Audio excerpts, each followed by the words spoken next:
2025 NBA Finals are finally here, and I don't think anyone had this matchup in their preseason predictions. The Oklahoma City Thunder versus the Indiana Pacers. Let that sink in for a second. Two small market teams, two of the youngest, most exciting rosters in the league. And now they're 4 wins away from an NBA championship. Oklahoma City, they've been on a mission. SGA is out here playing like a man possessed. You got Chet Holmgren has turned into a defensive cheat code, and Jalen Williams doing everything from scoring to guarding your favorite player's favorite player. On the flip side, Indiana, don't sleep.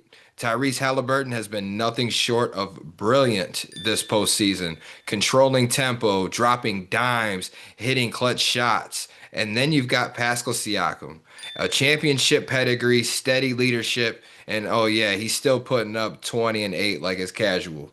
This year's finals has everything: youth versus experience, style versus grit, and two fan bases who have been starving for this kind of spotlight. So buckle up, y'all. We're breaking all of it down. Keys to the series, X factors, matchups, coaching, momentum, and of course, we're giving our picks. Thunder, Pacers, let's get into it. Let's look at keys to the series. If you are the Indiana Pacers, obviously you're the underdogs going into this matchup. OKC favored by 9.5, game one at home. If you are the Indiana Pacers, what's the key to game one for you? You got to keep up with those transition defensive points and offensive points. You got to have those boys on their feet. But defensively, OKC is so talented, man. They got so many great players on that stuff where it's going to be tough. You can't take stupid shots. You got to take great shots, open looks. Those are the things that you got to be looking for, whatever, and that's going to be a very tough task to do. Halliburton, whatever, has to at least have a double-double, man, numerous assists because he can definitely get the defense to close in on him, and he's quick to kick it out. He can hit those big shots or whatever when need be, but he has to do that stuff at least like 38 to 40 minutes, bro, because McConnell's going to get in there. Miles Turner definitely got to put up at least 15 and 10. He has to be defensive minded. You got to block shots. SGA is going to try to get in there. Whatever, he's going to try to swoop in. He got the 3-point shot now. So it's a lot of things that you got to defend, man. So defense on the Pacers because OKC is known for the defense, but these guys going to have to be known definitely for the defense and hitting quality wide open shots as much as possible. The number one offense, a top tier offense in the Pacers versus a top tier defense in the Oklahoma City Thunder. Again, this matchup has everything. Now, key to the series on the flip side for the Thunder, if I'm the Oklahoma City Thunder and I got these guys coming at home, I kind of want to stay the course. This is going to be a long series in my estimation. I don't think we're going to go anything less than 6 games in this series. So you have to prepare yourself for the long-term battle here. Position by position by position, everybody just do your job. I don't think it's going to come down to so much as stat lines on everybody for the OKC Thunder outside of SGA. He's going to get his normal double-double, if not triple-double, close to 30 points a 30 game. plus. That's probably a given. That's He's a the best. constant. He's one of the best players in basketball, MVP well deserved this year. We all know he's going to do his thing. Jalen Williams, we know he's going to do his thing as well. Chet's going to do his thing. So it's not so much about the numbers, it's about the consistency, offensive and defensively for the Thunder is what I'm looking at. You got to match them up, man. Basket for basket, tit for tat. Don't allow them to potentially get comfortable, get into a run, that sort of thing. Let's look at some X Factor players. Who is an X Factor player that comes to mind for you for either team? So for the Pacers, it's got to be Nesmith. Nesmith, man, can get on fire. He plays defense really good. That one game that he had the 6 3-pointers, whatever, in the fourth quarter, man, crazy stuff. Yeah, And he went I off. I see that he's a little bit inconsistent sometimes because he'll start throwing that stuff up. I guess he got happy after that game one. He wasn't half as accurate or whatever after that, but defensively he was still grinding it out. So he has to be a defensive piece on that stuff. You know what I'm saying? And like I say, Turner, bro. Turner has to get those offensive reboards, bro, because Hartenstein, bro, is a killer on the boards. He's a killer. He gonna catch those lobs. That's all they want to do is hit him with the lob. He gonna hit you with the little, you know what I'm saying, the little hook shot, the the little baby bird. You feel me? So he got to be able to stop that stuff. Whatever defensively, those two guys, whatever, got to step up. Offensive rebounds, defensive presence. Both of those guys, Neesmith and your boy Miles Turner. I'm going Elma Fudd, man. I'm going Mm-hmm. Alex Caruso.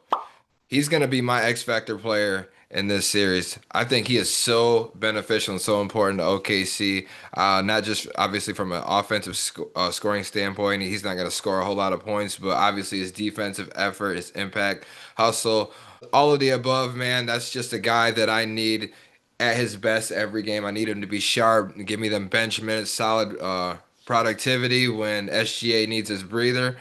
Obviously we've talked about him before on this show. His stellar defense playing against Jokic and Mm-hmm. all throughout the playoffs against everybody, man. He's been shutting people down. He's been doing a good job. Did pretty good last series against Anthony Edwards too. I mean, they Mm-hmm. all did. So Right. I'm going Alex Caruso as my X Factor player. Who Mm-hmm. are we gonna give the edge to down low? Got Holmgren, Hartenstein for the Thunder down low. And for the Pacers, you got Siakam, you got Turner. Obi Toppin's been playing really good, getting them Mm-hmm. boards lately. And you got Thomas Bryant's been getting some solid minutes. So who we going Yeah, with he down did. He low? did big. Mm-hmm. Yeah, big He did work. big. I think OKC may be early, but later during the game, the shooting gonna prevail. Both of those boys are shooter at the Pacers, man. You got Turner, Siakam, whatever. Siakam is a hell of a shooter.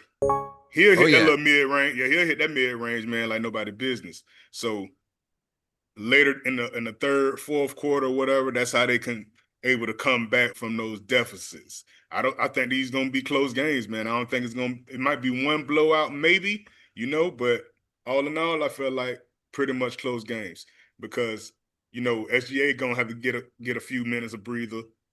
Halliburton gonna have to get a few minutes of breather. So it's the backup units that's gonna have to come in there and score. So the Pacers backups, they've been doing hella well. So shooting wise, I just feel like in the later quarters, those guys would be better, the Pacers. But OKC, man, through and through, man, I just feel like, man, defensively or whatever, man, they're gonna shut a lot of that stuff down. So it's gonna be a tough game for both of these guys, man. For real, you got to bring your endurance. Whoever can fight the whole 48, and some of these games probably won't go 48. They probably go to extra period. I'm thinking like two of these games going to overtime, bro, because these boys gonna be, man, so It could psyched be. out. I Yeah. think these guys gonna be so psyched out, man. Like, man, I cannot lose. Pacers gonna be like, man, I cannot lose this game one. I can't lose it. You feel me? Like that's gonna deflate everything that we trying to do. It's just gonna be a very, very good matchup between these guys, man. Shout out to both teams though. Who wins how many games? I gotta go with OKC. I gotta go with Mm. OKC. I just feel like they're just stronger. They're just a tad bit better. I feel like defensively they're a tad bit better. But 4-2. I'm liking 4-2. I feel like it'll be a couple games. I think they're gonna get one in OKC, probably game two, probably get the second game after they kind of figure them out or whatever. But OKC, man, they're gonna walk the dog on them like the last two games. So you feeling the Thunder in six? I'm feeling the Thunder in six. I feel like they got enough edge. I feel like they got enough youth. I think they got the spunk. I think they got the defense. SGA, man, is on the tear, bro. He's gonna have some 40-point games out there. I just think it's gonna be too much, bro. The Pacers sputter a little bit on offense, man. They get too beside themselves. They lead early, third quarter, whatever. They kind of die down a little bit and try to get 50 points in the last quarter. I don't think you're gonna have those chances like that against OKC, especially in OKC where that crowd is so freaking loud and wild. I don't think they're gonna have the opportunities to do that stuff, bro. If you're gonna beat them, you got to beat them early, stay consistent, and hold that stuff down at the end. It's not gonna be no, oh well, we leading by 10, then OKC come back or whatever, close it by 2, then sky's the limit for OKC. You feel me? Because they're gonna Mm. start shooting, hitting them shots. Man, come on, man. It's just gonna be too much, bro. I just can't see. I just can't see the Pacers winning that stuff. I just can't see it, bro. I know they're gonna fight, but I just don't see it. 4-2. Okay. Okay. Okay, KK. You got them beating them in Indy, game six. Yep. Bro, I've been all in on OKC for like the last like month and a half since since the playoffs have heated up. So I'm not gonna pull back on my pick now. I will stick with it. I'm going OKC 7 games. I think this series drags out to every possible minute. Hmm. I'm in agreement with you. I believe we're slated for at least 1 game of overtime in this series. You're going to see sensational games, obviously, from SGA, multiple 30-point performances. Halliburton's going to have games where he potentially has a triple double and Triple he's double multiple again. double doubles. It's going to be Hmm. back to back to back. But in the end, I just think I'm going to give the advantage to OKC because I just felt like they're a step closer than Indy is. I Hmm. think Indy, this is steps for them. This whole thing takes a process. So next year, I could potentially be looking at the Pacers maybe to run it up. This year, I just think OKC is next in line. You got the MVP player who is the best player on the court, and he's going to lead his team. They're hungry. They've lost, what, 7 games at home total all Right. season. I just think all this factors in, but I can't lie and say I would be surprised if the Pacers won this shit because that's just how it's going this year, man. I've picked against them all season long. Outside of the last series, I finally learned my Hmm. lesson. Hmm. I knew they were Hmm. going to beat the Knicks, but I'm gonna stick with my bet, man, and I'm gonna go with the Thunder, and I'm gonna pick them in 7 games. OKC 7 games.